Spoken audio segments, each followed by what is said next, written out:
Hoy nos sumergimos en uno de los momentos más decisivos del ministerio de Jesús, el llamamiento a sus primeros discípulos. Y es que esta es una historia increíble de cómo el fracaso, el agotamiento, pueden convertirse de un momento a otro en una misión que cambiaría el mundo para siempre. Miren, todo arranca con un sentimiento que yo creo todos conocemos muy bien, la frustración. Una noche entera de trabajo duro, para nada. Y es justo en ese escenario, en medio del cansancio, que llega una orden que no tiene ningún sentido, una que va en contra de toda lógica y que desemboca en un milagro tan pero tan grande que les cambia la vida a quienes lo presenciaron. Así que vámonos a ese lugar. Estamos en el mar de Galilea. Imaginen un amanecer que parece, pues, como cualquier otro.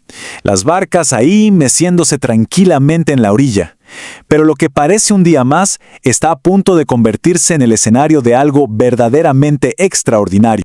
Ahí están los discípulos, y entre ellos Pedro volviendo a la orilla. Pero ojo, no es un regreso victorioso, para nada. Están agotados, desanimados. Sus redes, que son su herramienta, su orgullo de pescadores, están vacías, completamente vacías después de horas y horas de esfuerzo.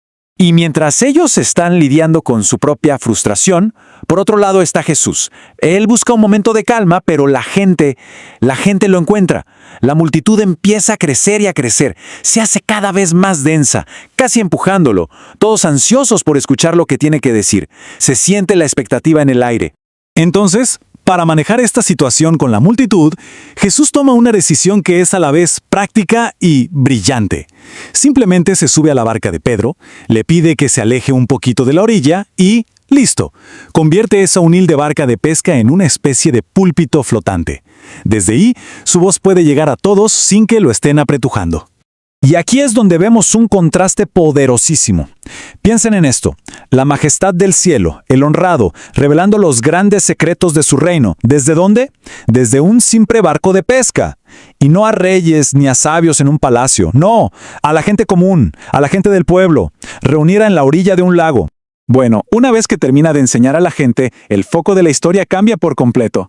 Ya no se trata de la multitud, ahora la atención se centra en Pedro, en un diálogo personal que va a poner a prueba su fe, contra todo su conocimiento y experiencia como pescador. La instrucción suena simple, ¿verdad?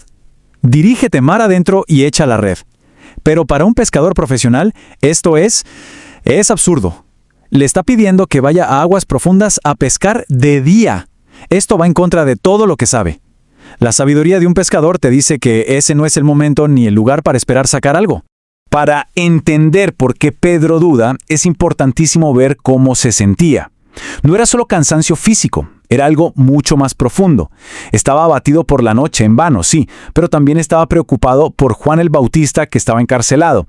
Estaba frustrado por el fracaso de la misión en Judea y sentía la presión de la creciente hostilidad de los líderes religiosos. El panorama, la verdad, se veía muy, muy oscuro. Y aquí está el punto de inflexión. En esta respuesta, Pedro lo reconoce todo. Le dice, «Maestro, no tiene sentido. Trabajamos toda la noche y no sacamos nada». Pero a pesar de todo, a pesar de la lógica, del cansancio, de su propio juicio experto, dice, «Mas en tu palabra echaré la red». Es un acto de obediencia pura, basado solamente en quien le da la orden. Y este es el conflicto central, ¿no?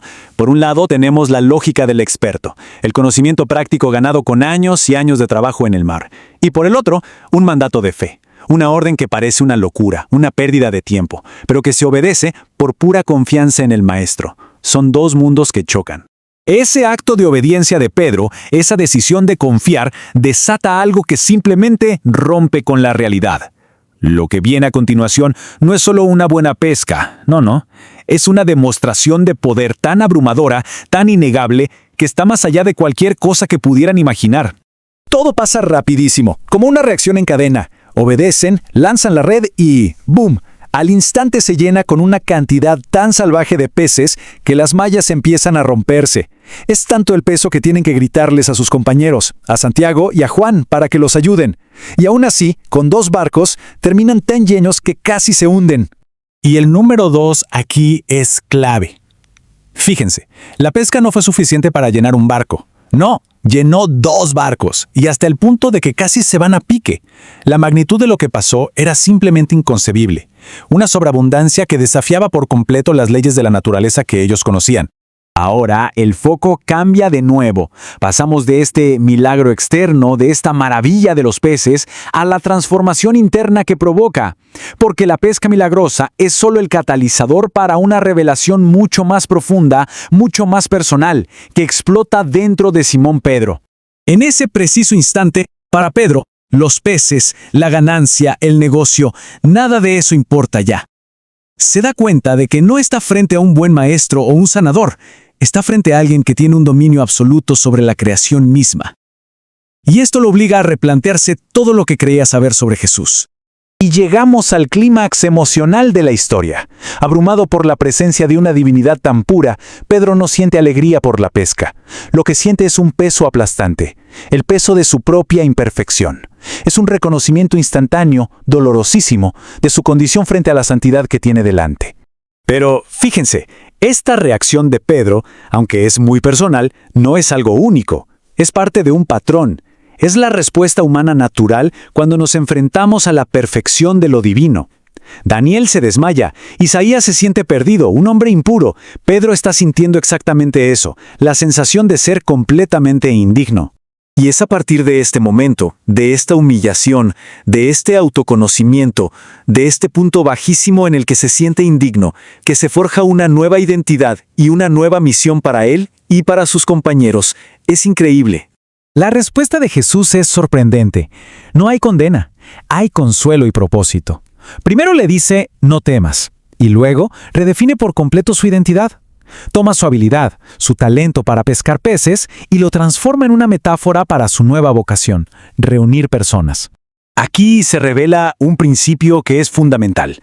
El camino hacia un propósito más elevado muchas veces empieza con ese reconocimiento humilde de las propias limitaciones. Es como si fuera necesario vaciarse de la autosuficiencia para entonces poder llenarse y depender de un poder que es divino. Este evento marca un antes y un después clarísimo. Antes eran seguidores, sí, pero como a tiempo parcial. Todavía estaban atados a sus viejas vidas, a sus trabajos, y andaban desilusionados. El milagro les da esa prueba irrefutable que necesitaban. Así que cuando llega el llamado formal, la decisión es inmediata, y es total. Lo dejan todo, absolutamente todo, y lo siguen. Entonces, ¿qué significa esto de ser pescadores de hombres? Bueno, la definición es poética, pero muy poderosa. Así como la palabra de Jesús pudo juntar a los peces en la red, ahora sus siervos reciben la tarea de atraer a las personas, pero no a la fuerza, sino con el poder de su amor. Y la historia nos deja con una pregunta que resuena hasta hoy. Para los discípulos, el llamado significó dejar sus redes, que eran el símbolo de su seguridad, de su identidad, de su sustento. La pregunta entonces se vuelve un poco personal. ¿Cuáles son esas redes que cada uno está llamado a abandonar para poder responder a un propósito más grande?